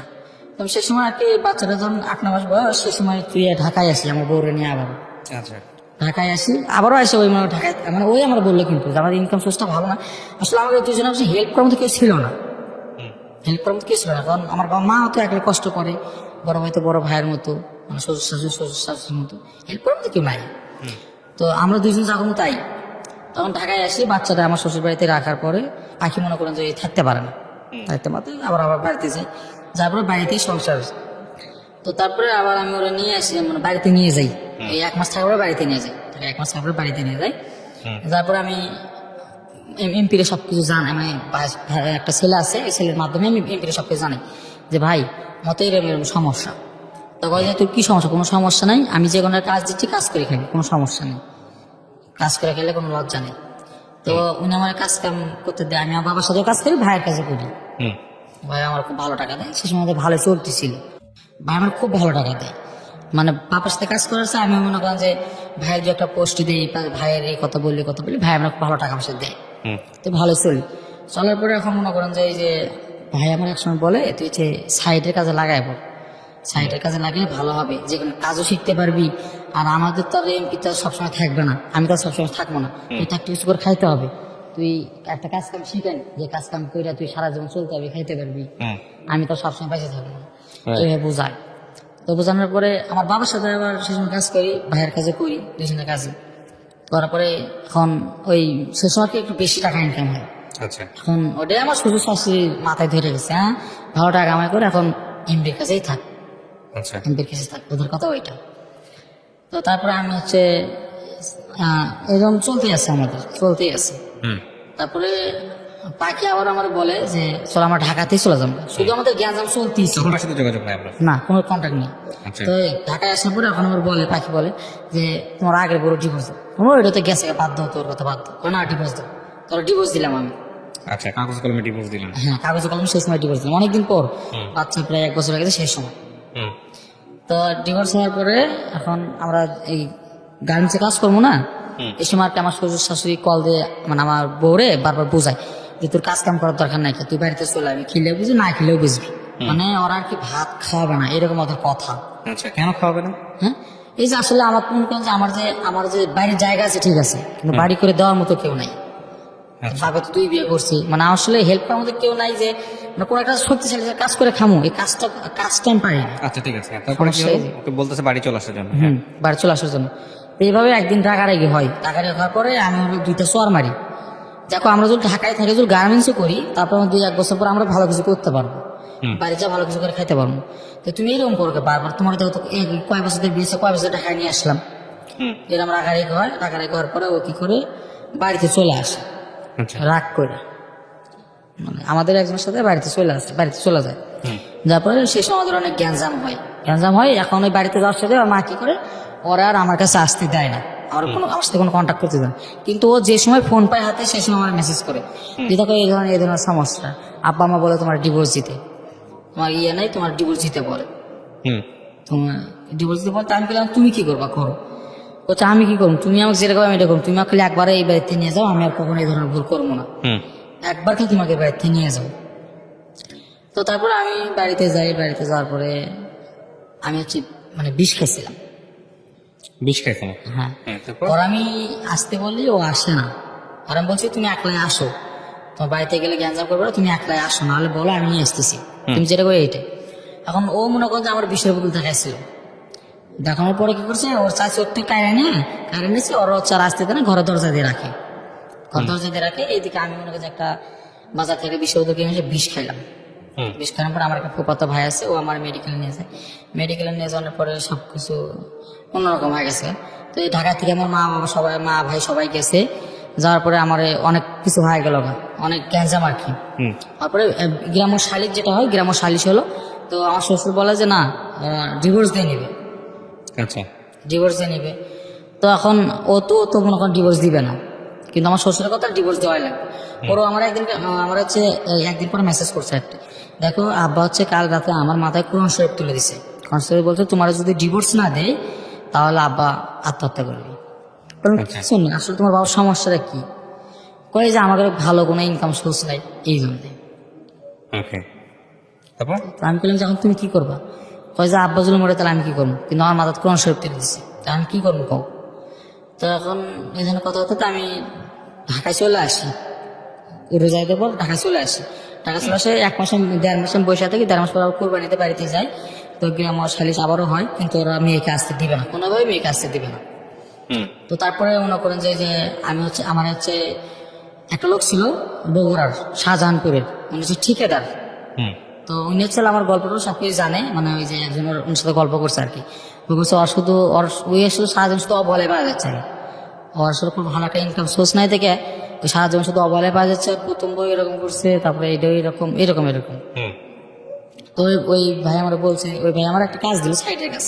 আচ্ছা, সাইডের কাজ দিল, তখন সাইডের কাজ দেবো, সাইডের কাজে আমি থাকি ওই দিনাজপুরের বিরামপুরে, হাকিমপুরে, তারপরে ঘোড়াঘাটে, 3-4 থানায় থাকি আমি। থেকে কাজ কাম দেখি, তোমার টাকা পয়সা দিই। কিন্তু ওই জায়গায় কথা হচ্ছে কি, কাজ কাম দেখো, টাকা কামাই করে, কিন্তু বউনে থাকা যাবে না, রাত হলে ওই জায়গায় থাকা লাগে। আচ্ছা, ওই জায়গায় থাকা লাগে, কিন্তু আমি তারা খুব ভালোবাসি, আমার সাথে থাকতে পারি না। এমনি 3-4 মাসে আমার মনে করেন অন্যরকম অবস্থা হয়ে গেছে। এদিকে আমার ছেলেও ওই বাড়িতেই। হুম তো তারপরে আমি হচ্ছে আমাদের সবকিছু ঠিকঠাক ছিল। তো আমি 1 মাস পরে আমার চাচা আমার কল দিছে, কল দিয়ে হচ্ছে বাবা দেখ অনেক কারেন্ট হয়ে গেল, বিশ্ব খালো বউ এঁকে আমার বউ আবার কি করছে মনে করেন যে এই যে হাত এই জায়গায় হচ্ছে লোহাতে পুড়ছে, পুরে আমার নাম লিখছে, তো বুকে পুরে আমার নাম লিখছে, 2-3 জায়গায় পুড়ছে খালি, মানে ঘর থেকে বেরোতে পারে বাচ্চাটা তখন কোথায়? বাচ্চাটা তো আমার শ্বশুর বাড়িতে, আমার শ্বশুর বাড়িতে। ও শুধু এরকম পাগলামি করছে, রাস্তায় দিন এরকম পাগলামি করছে। পাগলামি করছে। এখন আমার চাচা আর কি করলো, 1 মাস পরে আমার শাশুড়ি ভালো করে বুঝাইছে, বুঝাই এখন এক শীতের রাতে আমার ফোন দিছে 11টা বাজে, ফোন দিয়ে চাচা আমার সব কিছু করলো, বাবা তুই কালকে রাত্রে কাজ করে চলে আসিস, তো জ্ঞান যারা মিটে দেবো কালকে রাতে। আর তখন হচ্ছে আমার সবাই ঢাকায়, মা বড় ভাই সবাই ঢাকায়। তো আমি সেই সময় হচ্ছে ইয়ের কাছে আছি, দিনাজপুরতে চলে আসলাম রাতের বেলা, আস্তে 9টা বাজলো। আইসা এখন আমার একটা চাচার শ্বশুর আছে, এখন উনি বর্তমান মেম্বার, উনি আমার গ্রামের পর প্রায় 3-4 জন মিলে আমার জ্ঞান জামনা আর কি মিটালো। তারপরে আমি আরো একখানে হয়ে গেলাম, আমার বউ আর আমি একখানে হয়ে গেছি। ওই জানার পরে এখন 1 মাস ওই যে কাজ করার পর আমি সবকিছু খুলে আমাকে বললাম দেখো ওই কাজটা যতই করি হচ্ছে এই ধরনের বউনা থাকা যায় না, বউনা থাকা যায় না, এখন আমি কি করবো বলো। তখনও আমার বলে যে চলো আমরা দুজন ঢাকায় যাবো, এবার ভালো করে কাজ কাম করবো, তুমি ওখানে পাগলামি করবো, আমি ওখানে পাগলামি করবো না। দেখি টাকায় কি হয়েছে, টাকার জন্য মানুষ আমাকে চিনে না, ফ্যামিলির লোকজন এরকম করে, চলো আমরা টাকা কিছু আমরা টাকায় দেখবো, ঢাকায় যাই, তারপর আমরা ঢাকায় আসি, আচ্ছা বাচ্চারা ওই বাড়িতে রেখে আমি ঢাকায় আসি। হ্যাঁ ও তো গ্যাঞ্জাম হওয়ার পর কিন্তু আমরা নিয়ে আসলাম ঢাকায় আসি। এখন আসি আমরা, ও আবারও মনে হয় চাকরি করতে পারে না। হ্যাঁ তো 4 মাসে প্রায় 4 মাস আমি ঢাকায় থাকি, এর মধ্যে আমরা কিছু বলি না। 4 মাস আমরা ঢাকায় থাকি, তো চাকরি বাকরি কিছু করতে পারে না। আচ্ছা তো না 3-4টা অফিস পাল্টাইছে, তো আমি গালাগালি করি, দেখো তুমি চাকরি করতে পারো না, বাসায় থাকো দরকার পড়লে। বাচ্চাটা তখন আপনাদের সাথেই? না বাচ্চারা বাড়িতে, আচ্ছা বাচ্চারা বাড়িতে। আর আমরা হচ্ছে আমার ছেলেকে নিয়ে আসি, নিয়ে আসি হচ্ছে ওকে যদি স্কুলে দিই, তারপর ঢাকা শহরে যদি স্কুলে দিই তার ভালোভাবে পড়াশোনা করতে পারবে। আচ্ছা তো এর মধ্যে আমার যে একটা সুপারভাইজার আছে, উনি আমার খুব ভালো সাপোর্ট করছে সবসময়। তো উনি আমার সবকিছু ভালো পরামর্শ দেয় যে এদিক কর, তোর বউ চাকরি করতে না পারে, তুই হচ্ছে বউ এটি আছে ছোলে করে নিয়ে আয়, তাহলে ছোলে তোলে ভেতরে কি হবে, নিয়ে সে যায় সবকিছু করে। তো আমি তারপরে এখন ওর বলি এই কথা, ওই একদিন মানে এর মধ্যে আবার প্রেগনেন্ট হয়, আচ্ছা প্রেগনেন্ট হয় সেকেন্ড টাইম? হ্যাঁ সেকেন্ড টাইম প্রেগনেন্ট হয়। হওয়ার পরে এখন এলাকা থেকে হঠাৎ একদিন আমার একটা ফ্রেন্ড ফোন দিছে আমারে, ও আমার সম্পর্কে ভাইস্তামের কাছে আসা, আমি তো হচ্ছে পুকুরে এলাকায়, আমার এলাকায় মানে আমি তো এলাকা থেকে, আমি তো হচ্ছে ঢাকার থেকে। এখন হচ্ছে আমি একটা মেয়ের সাথে সম্পর্ক করি, মেয়েটা এনে মেয়ের এনে পালাম, বললাম দেখ বাবা আমার আসলে টাকা, আমি গরিব মানুষ, আমাকে ভেজাল ফালাইস নি, আমি ওখানে কিছু করবো না, আমাকে চাষার দরকার নেই, আমি এগুলি ভেজালের মধ্যে নাই, ঢাকা শহরের মানুষ ভালো না, আমি এগুলো ভেজালের মধ্যে নাই। ও তারপরেও মনে করেন যে আমার বাসায় আসে, কাটতে যেন ঠিকানা নিছে আমার, নিয়ে আমার বাসায় আসে, আসার পরে আমার কান্দাকাটি করে আমার কাছে, কান্দাকাটি করে। তখন আমি পরে আমার ওই সুপারভাইজার কাছে পরের দিন গল্প করেছে, ভাই এরকম এরকম কয় যে না ভুলেও তুই এগুলো কাজ করবি না, আর যেটা ইচ্ছে সেটা করুক গা। তো পরে ওই ছেলে কি করছে, একলাই মনে করে যে গেছে সেই গাজীপুর থেকে গেছে হচ্ছে হেমায়তপুর, আচ্ছা হেমায়তপুর গেছে, যা এখন আমার বন্ধু কয়েছে চাষা আমাকে বান্ধে রাখছে এই জায়গায়, ও বান্ধে ছিলাম কে বলছে আমি বিয়ে করে সে মেয়ে নিয়ে বেড়াচ্ছে, এখন ওরা তো বিয়ে না করতে যাওয়া দিচ্ছে না। তো তাছাড়া আমি আমার এই যে এলাকার একটা ছেলে থাকে আমার ওই জায়গায়, আমার ওই আমার খুব ভালো বন্ধু, তো আমি ওরে নিয়ে হচ্ছে কই যে বাবা হচ্ছে অত এরকম বান্ধে রাখছে ওই জায়গায়, যত আমরা দুজন যাই, যাওয়ার পরে কি হয় না হয় দেখি, ওই জায়গায় আমরা দুজন গেলাম, যাওয়ার পরে এখন যাই দেখি যে ওরা বিয়ে না করে যাতে তো আসতে দেবে না। তো কাজী আমার বলে যে, কাজী আমাকে দুইজন বলে যে তোমরা দুজন যার সাথে আছো, তোমরা দুজন তো ছোড়ো, তোমাকে তো বিয়ে দেওয়া যাবে না, তোমার কি জন্য আছে? বললাম ভাই আসলে পালিয়ে আসছে ওই এই জন্য আছে আর কি, তো কি করবেন করেন, আসলে ভুল হয়ে গেছে মাফ করে দেন। ওই ছেলে মনে করেন একটু বদমাশ আছে ছেলে, ওই ছেলে কি করে মানে রাগারাগি করে, শ্বশুর শাশুর সাথে ওই জায়গায় রাগারাগি করে, রাগারাগি করে। তখন ওর শ্বশুর কি করে মানে আমাদের দুইজনকে সাক্ষী বানায়, আমরা সঠিক নামে বলি যে আমার নামে এটা, ওর নামে এটা, বাবার নামে এটা, সঠিক সবকিছু সঠিক দিয়ে ওই ছেলের বিয়ে করে। তখন আমরা যে শুনবো না যে মরানা কত, এর আমরা কিছু শুনি নাই, আর মরানা বান্ধিছে হচ্ছে 8 লাখ। কার বহরান এটা? ওই ছেলেটার, হ্যাঁ মানে যে মেয়েটার জন্য পয়সা গেছে হ্যাঁ বিয়ে পড়লো, বিয়ে পড়ে মরানা যে 8 লাখ, ওরা ওই যে আমরা থাকতেও দিবেন। রাত বাজে প্রায় 2টা, আমি হেমায়তপুর থেকে বাসা লাগে গাজীপুরে, আমি হেমায়তপুর থেকে গাজীপুর এখন আসমো, অগ্র তো বাসা টাসা কিছু নাই, আর আমার বাসা আসলে আমি ওইভাবে একলা কাজ কাম করি, ওইভাবে আসলে আমার কাছে টাকা পয়সা নেই যে আমি ওকে পালবো। তো তারপরেও আমি রাত 2টা বাজে ওরা দুজন সব আমার বাসায় আসে। আসার পরে মানে আমার বউ সেই সময় প্রেগনেন্ট, আমার বউ সেই সময় প্রেগনেন্ট। তো আমার বউ আমার বলে যে দেখো আমাদের দুজনে এত কিছু হয় না, তুমি 20 পর্যন্ত খাইলা, আমরা দুজন মোর বাড়ি গেলাম, তোমার তো একটা বন্ধু আসলো না, তোমার তো কোনো বন্ধু কয় না যদি ওরা একটা ভালো একটা কাজ কাম নিয়ে দেয় ও কাজ কাম করে খাক, এই ধরনের কিছু করে না, শুধু তোমার কাছে না গেলে আসে, তুমি এগুলো বাদ দেবা না। তো আমরা করলাম দেখো 2-1 দিন পর আগে রুম টুম নিয়ে দেয় আলাদা করে দিন। এখন তারপরে ওই ছেলের বাবা আমার কল দেয়, গ্রাম থেকে কল দেয়, আমাদের গালাগালি করে, কয় তোরা আমার ছেলে এটা করছিস, 8-10 লাখ টাকা মরানা বান্ধিছিস, সেইটা গালাগালি করে। আমার বউ কাজে না ওরা আলাদা করে দেয়। ওই ছেলে তো কান্দাকাটি করে যে আমার কাছে টাকা পয়সা নেই, কিছু নাই, তুই আমার কিছুদিন রাখি। তো আমি মনে করি যে দেনা মেনা করে ওরা হচ্ছে আমার বাসায় 1 মাস রাখি, থাকুন খাউন সব খরচ সবকিছু আমি দেই। এই তো রোজারেদের ঘটনা গেছে, রোজারে থাকুন খরচ খাওয়ান খরচ সবকিছু আমি দিই। আসলে আমি যে একটা প্যান্ট কিনবো, একটু প্যান্ট কেনার টাকা আমার কাছে ছিল না, ওরা দিতে। তো তারপরে ছেলে 1 মাস পরে চাকরি নেই, 1 মাস পরে চাকরি নেওয়ার পরে এখন ওর রুমটা আলাদা করে দিলাম। কিন্তু আসলে যে সেকেন্ড যে বাচ্চাটা আমাদের, ওই ওরা কি আমি ভালো বিছনায় রাখলাম, তাকে আমি আর আমার বউ ওই যে মানে টাইসের উপরে থাকি, শুধু টাইসের উপরে থাকে। তারপর হচ্ছে আমার বউ পানি আসতে নাকি পড়ে গেছিল, তো বাচ্চাটা মানে ক্ষতি হয়েছে। ক্ষতি হওয়ার পরে তো আমার শাশুড়ি যে ফোন দিয়ে বলে যে বাচ্চাটা নষ্ট করে দেন তেন। আমার বাচ্চাটা এর মধ্যে হচ্ছে বাড়িতে আমার বউরে বাড়িতে পাঠাইলাম, পাঠাইলাম দেখো গ্রাম থেকে টাকা পয়সা কম খরচ হবে, এরকম কিছু করো। তো বাড়িতে গেছে, যা দেখেছে আসলে বাচ্চা নষ্ট হয়ে গেছে। আচ্ছা, বাচ্চাটা নষ্ট হয়ে গেছে।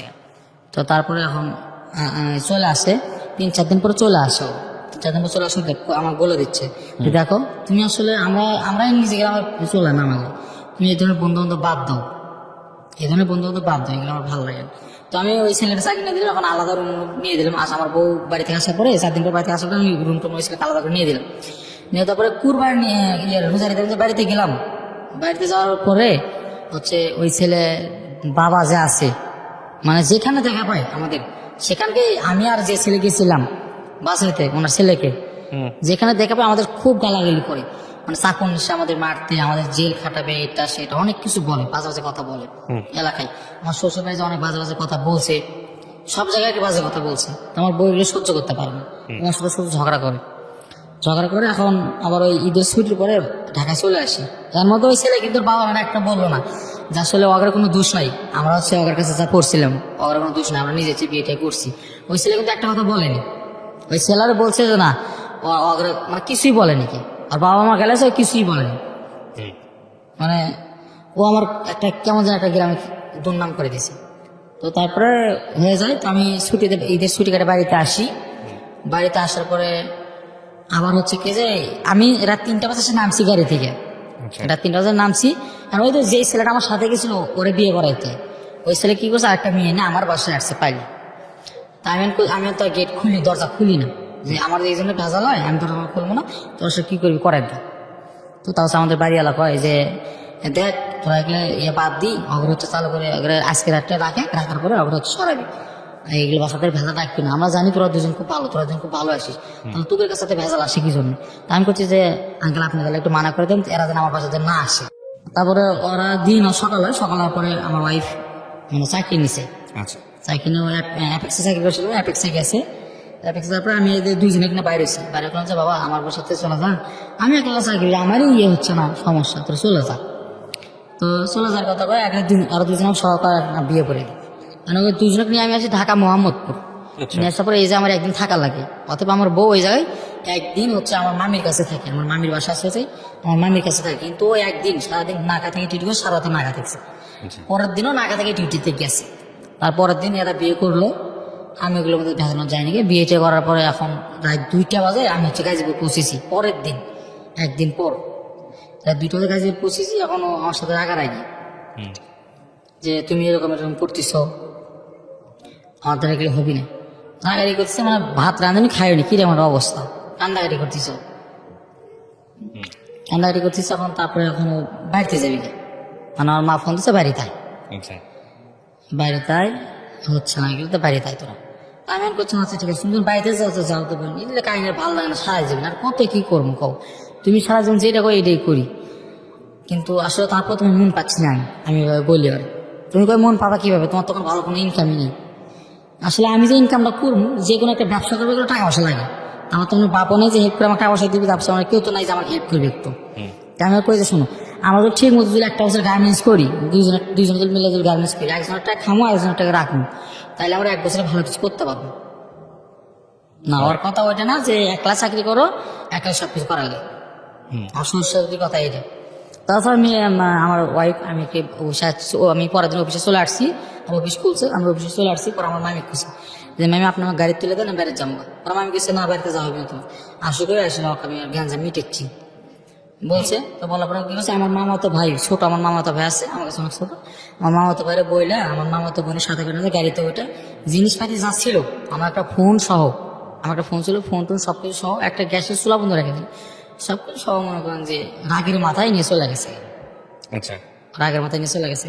পরে আমি ওরা মেসেজ করি যে শোনা ভাই তুমি রাগ করো না, আমার ভুল হয়েছে এরকম এরকম। ওরা আমার মেসেজ করে ঠিক আছে এরকম এরকম। কিন্তু মনে করেন যে ওরা হচ্ছে হঠাৎ করে একদিন হচ্ছে আমার ফোন দিচ্ছে, ফোনটা করছে কালকে না বলে আমার ডিভোর্স দিয়ে নিয়ে যাবে। আর আমি কি করবো? ওর ওয়াইফ। হ্যাঁ, তুমি কে ডিভোর্স দিয়ে নিয়ে যাবি তোমার? তো করছে যে আর বাড়ি থেকে চাপ দিচ্ছে। আপনার বাচ্চা বয়স হলো তখন বড়টার? তো আমার বাচ্চা 3 বছর বয়স। তো আমি বললাম যে দেখো এইরকম কাহিনী তো করা ঠিক না ভাই, ভালো কাজ অবশ্যই পারবো, আর সঙ্গে দুজনে একসাথে কিছুদিন চাকরি করে আমার ভালো কাজ পারবো। তো সংসার চলতেছিল আপনাদের, একদম চলতেছিল না, আপনার নেশা টেশা করতেন তখন? না না, আমি তো একটা একদম অন্যরকম। তারপর ঠিক। তো তারপর আমি চলে আসি, চলে যাই বাড়িতে। বাড়িতে যাওয়ার পরে আমার সাথে দেখা করা যায়, কিন্তু ওর বাবা মা দেখা করতে দেয় না। আর ওর বাবা মা বুঝতে পারছে যে আসলে এখনো পাখি আমার সাথে ফোনে যোগাযোগ করে, এটা বুঝতে পারছে। আচ্ছা, বুঝতে পারে ওর কাছে ফোন টোন কায়রা নিচ্ছে, আমারই ফোন কায়রা নিচ্ছে। কারণ আবার ওই সেম আগের মতো কাহিনী করছে, ওরে মনে করি যে ডাইকে নিয়ে গেছে, ডাইকে নিয়েছে কাজী অফিসে নিয়ে যায়, আর হচ্ছে ডিভোর্স দেওয়া আছে, ডিভোর্স আছে। ডিভোর্সে পোস্ট অফিসের মাধ্যমে আমার প্রবত ভাইয়ের একটা দোকান আছে, মুদির দোকান গ্রামে, ওই মুদির দোকানে কাগজ পাঠাই দিছে। তো কাগজ পাঠানোর সাথে সাথে তো আমার ভাই আমার কল দিচ্ছে, কল করছে যে দেখ তোর ডিভোর্সের কাগজ আছে। কারণ ডিভোর্সের কাগজ আমি বুঝি না, বলছে হ্যাঁ ডিভোর্সের কাগজ আছে, তোর নাকি হচ্ছে পাখি ডিভোর্স দিছে। তখন আমি ওরা মেসেজ করি, শোনা পাখি তুমি এটা কি করলা, আমার তো বুক ফাটে যাচ্ছে, তুমি এটা কি করো? পরে ওই কোনো অ্যান্সার মধ্যে কিছু দেয় না। পরে আমার চাষি শাশুড়ি ফোন থেকেও আমার অ্যান্সার দিছে যে আমি কিছু করিনি, সবার এরম করে করাচ্ছে, এরম করছে। আচ্ছা, কন্টিনিউ কথা হচ্ছে যে তুমি একটা ভালো কিছু করো, তুমি একটা ভালো কিছু করো, ভালো একটা কাজ কাম করো, তাহলে দেখো আমার সবকিছু ঠিকঠাক হওয়া যাবে। এই ডিভোর্সের পরে আমাদের কথাবার্তা কন্টিনিউ কথা হচ্ছে, এখন পর্যন্ত কথা হচ্ছে, 3 লাখ পর্যন্ত কথা হয়েছে। এই 3 লাখ পর্যন্ত আমাদের কন্টিনিউ কথাটা হচ্ছে। পরে ঈদে আমি বাড়িতে যাই, যাওয়ার পরে ও আমার দেখার জন্য বলে যে তুমি একটু রাস্তায় আসো, আমি একটু রাস্তায় যাই, এভাবেই দেখ কন্টিনিউ কথাবার্তা হয়। পরে আমার সুমন্দিরে আমি কল দিই, মানে আমার বইয়ের বড় ভাইরে কল দিয়ে বলি ভাই এরকম এরকম, তো কি করুন? কারণ আমার সম্বন্ধে আমার ভাই আমার বলে যে ভাই দেখো তুমি জানোই যে আমার বাপ মা এরকম, আর আসলে টাকাটা, কিন্তু তোমার দুজন যে একসাথে যে চাকরি বাকরি করেছে টাকা করবো, এটা তো আমরা করো না, তোমাকে দুইজন সেটা তো আপনাদের নিজেদের সমস্যা, ডিভোর্স কেন দেওয়া হবে আমি বুঝলাম না। ডিভোর্স দেওয়া হলো ওই যে আমার শ্বশুর শাশুড়ি। হ্যাঁ, টাকা আজকে করতেছেন না কালকে করবেন, কিন্তু ডিভোর্স দিলে তো মেয়েটার জন্য বড় সমস্যা হবে না? মেয়েটার আগে একটা বিয়ে হয়েছিল, পরে আর একটা ডিভোর্স হয়ে গেল, এটা তো কোনো শ্বশুর শাশুড়ি চাওয়ার কথা না। আমার আসলে কি গল্প এটাই, নাকি এর পেছনে অন্য কোনো গল্প আছে? অন্য মানে গল্প তো তাদেরও কি তাহলে আমার তো জানা মতো এই ধরনের কাজ করার কথা না। যাই হোক, তারপরে কি মানে আমার শাশুড়ি আমাকে প্রথম থেকে পছন্দ করতো না, তাই জন্য তো ডিভোর্স দিতে পারে না। যাই হোক, তারপরে কি হলো? মানে তারপর হচ্ছে আমাদের কন্টিনিউ কথা তো হচ্ছে। তোমার সম্বন্ধে আমরা বোঝাই যে দেখো তুমি হচ্ছে কিছু কাজ কাম করো, কাজ কাম করে টাকা পয়সা জোগাড় করো, তো তোমাকে যখন ডিভোর্স হয়ে গেছে আমি জানি যে তোমাকে সম্পর্ক অন্যরকম, তোমরা আজ হলেও এক থাকতে মানে আলাদা থাকতে পারো না, কারো আলাদা থাকতে পারবে না, তোমাকে যতই কিছু করে রাখো আমাকে আলাদা করতে পারবে না। এর মধ্যে আমার সম্বন্ধে কথা হওয়ার পরে একদিন পরে আমার সম্বন্ধে আমার কল দিছে, কল দিয়ে করছে দেখো তোমার কালকে রাত্রে বোঝালাম আমি, এখন তুমি আমার আজকে বোঝাও। বললাম ভাই কি হয়েছে আপনার, আমার কন্ত থেকে একটু খুললাম। পরে করছে তোমার ভাই কোথায় ছাড়া দেওয়ার করছে, ভাবিকে ছেড়ে দিতে বলতেছে। বললাম ভাবি ছেড়ে দেওয়ার করছে মানে ভাবিকে হচ্ছে আমার শাশুড়ি পছন্দ না, ভাবি ছেড়ে দেওয়ার গরু বিক্রি করছে, ভাইয়ের কাছে টাকা দেওয়ার জন্য। পরে আমি ভাইয়ের গেলাম ভাই শোনেন এগুলো কাজ কাম বাদ দিয়ে ওইগুলো কথা তো শুনে একটা কথা কই ছোট ভাই মন খারাপ করেন কই কো বললাম যে আপনি হচ্ছে একত করে হোক জেরত করে হোক ওই ইটটা করছেনি, এখন হচ্ছে চুপ করে খালি ভাবি নিয়ে আপনি মেয়ে নিয়ে ঢাকায় চলে আসেন, যেদিন পারি করে পাবেন এই দিন যাইন, তাহলে ভালো হবে। পরে আমার সময় দেন কয় ঠিক আছে, এই যে সারা জীবন কামাই করে তাটা এগুলো কাক দিলেন, এটা কি আমার হক নাই? তো বললাম ভাই এগুলো আমার কত লাভ নেই, আমি তো জিডি করছি আমি কি কম কম। ঠিক হয়ে গেল, এখন মানে পাখির সাথে আমার কন্টিনিউ কথাবার্তা হচ্ছে। পাখির এখন কথা শুধু যে তুমি ভালো কিছু একটা করো, ভালো কিছু একটা কিছু করো, আমি করবো নাকি আমি বুঝে পাই না। আমি গার্মেন্টস চাকরি 13 থেকে 14 হাজার টাকা বেতন পাই, রুম ভাড়া দেওয়ার লাগে, খাওয়ার খরচা সব মনে হয় 6,000 টাকা আমার এইদিকে জায়গা, 6,000 টাকা যায়। এখন আমি কি করবো আমি বুঝতে পারছি না। তখন কন্টের কথা হচ্ছে ঈদের মধ্যে বাড়িতে গেলাম, আসমু যেদিন সেদিন আমার এই কথা হচ্ছে, হওয়ার পরে আসার দিন রাত্রেবেলা মেসেজ করছি, ওর ফুপু না কে জানি দেখছে, দেখে বলার পরে এখন মধ্যে ফোনটা কেড়ে নিছে, কিন্তু এখন এখন মেসেজের উত্তর দেয় না, 3 দিন হচ্ছে। কেন বললেন এই গল্পটা? জি, মানে আপনি রেডিওতে, আপনি আমার অনুষ্ঠান শুনেন কত বছর ধরে? আমি অনুষ্ঠান শুনি আনুমানিক 6 বছর তো পার হবে। 6 বছর ধরে। আপনার এই গল্পটা বলার পেছনে কারণটা কি? মানে কেন মনে হলো যে এখানে এসে গল্পটা বলবো? কারণ আছে কোনো? এই যে সব ভুল তো আসলে আমারই। কেমনে? আপনার ভুলটা কোথায় আমাকে একটু বলুন তো। আমার ভুল এই তো, আমি ভালো কোনো কাজ করতে পারি না, আমার সমস্যা এটা। আমি এটাই ভুল? কাজ পাই, হ্যাঁ আমি কাজ পাই না, আমি টাকা পয়সা কামাই করতে পারতেছি না। আসলে আমি কি করলে যে বড় লোক আমি এটাই আমি বুঝতে পারছি না। বড়লোক হওয়ার জন্যই সংসারটা ভেঙে গেল, এটাই আসলে রিজন? আপনি যাকে বিয়ে শুধু টাকার করছেন তারা কি জন্যই। অনেক বড় লোক? অনেক বড় লোক না, তবে আমার ফ্যামিলির চেয়ে একটু অন্যরকম, কিন্তু ওরা চিনি শুধু টাকা। আমার সমুদ্রে সেম কাহিনী, কিন্তু আর আমি কি করলে যে টাকা হতে হবে এটাই আমি বুঝি না। আচ্ছা কি করবো আমি করবো কি? আপনার বাচ্চাটা কোথায়? কয় বছর বয়স? আমার বাচ্চা ওই বাড়িতে আছে, আমার শ্বশুর বাড়িতে আছে। কয় বছর বয়স ওর? ওর 3 বছর বয়স চলে। আপনি যে গল্প বললেন এই গল্পটা কতটুকু সত্য এটা নিরূপণ করা আমার পক্ষে সম্ভব না। আপনার অনেক কিছু এখানে আমরা পরিচয় গোপন করে গল্পটা প্রচার করলাম, তবে এটা ঠিক বিয়ে আপনার 2টা হয়েছে, এভাবে হয়েছে, সেই জায়গাটায় আমি জাজমেন্টে যেতে পারবো। বাট বাকি যেগুলো বলছেন ওগুলো কতটুকু সত্য সেটা বলা খুব মুশকিল, কারণ আমার কাছে এই জিনিসটা খুবই মানে সন্দেহপ্রবণ মনে হচ্ছে যে কোনো শ্বশুর শাশুড়ির কথা বাদ দেন, কোনো বাবা মাই বাংলাদেশের সামাজিকতায় মেয়ের বিয়ের ক্ষেত্রে অন্তত এটা চিন্তা করবে যে জামাই কিছু না করলেও যদি দুজনের মধ্যে ভালো সম্পর্ক থাকে, কিছু না করলেও করার সুযোগ আছে। আপনার বয়স কত মাত্র? আপনার বয়স সর্বোচ্চ 20 বছর। মানে আমার শ্বশুর করার কারণে আপনি যে কারণটা বললেন, হ্যাঁ, ওই যে আমি যে হচ্ছে মাসে যে 2টা বিয়ে করাইলাম, এটাই হচ্ছে সবচেয়ে বড় কারণ। যে তোমারই চলে না, তুমি আবার করালে কি জন্য? এই 2টা বিয়ে হচ্ছে সবচেয়ে বড় কারণ। আর তার মধ্যে আমি প্রথম যে বিয়ে করাইছি না, ওই প্রথম বিয়ে করানোর যে ছেলের যে বাবা, ও মানে গ্রামে এমন গ্যাঞ্জাম করছে, আমার শ্বশুর বাড়িতে যাও এমন গ্যাঞ্জাম করছে যে বলার মতন, মানে কেস মামলা পর্যন্ত হয়ে গেছে। করবে চাইছে না, করে নাই কিন্তু করবে চাইছে। সবকিছু মিলে আপনারটা হয়ে গেছে অনেক জটিল, যে কারণে আপনাকে আসলে জীবন থেকে সরাই দিয়েছে সবকিছু মিলে। তো আমি আসলে মন্তব্য করতে চাই না, আমি একটা জিনিস যেটা বুঝি সেটা হচ্ছে এরপরে কি আমার সাথে আপনার যোগাযোগ হয়েছে আর কখনো? তা কি জানেন লাস্ট কি হয়েছে আপনার ডিভোর্স বা এরকম বিষয়গুলো? না, কিছুই জানে না। বা বিয়ে শাদী করছে কিনা আপনি জানেন? জানি না। কিছুই জানেন না। আমি আসলে কি বলবো আপনাকে, আমি আপনার গল্পটা শুনে স্তম্ভিত হয়ে গেলাম একটাই কারণে, যে আসলে জীবনে বিয়েটাকে এত সহজভাবে নিয়ে ফেলছেন আপনারা, আর কিছুটা ড্রামাটিকও হয়ে গেছে। এই জন্য দেখবেন আমাদের একটা খুব সুন্দর কথা, এটা বিজ্ঞানও বলে। পড়াশোনা কত পর্যন্ত হয়েছে আপনার? আমি যে ক্লাস 7 থেকে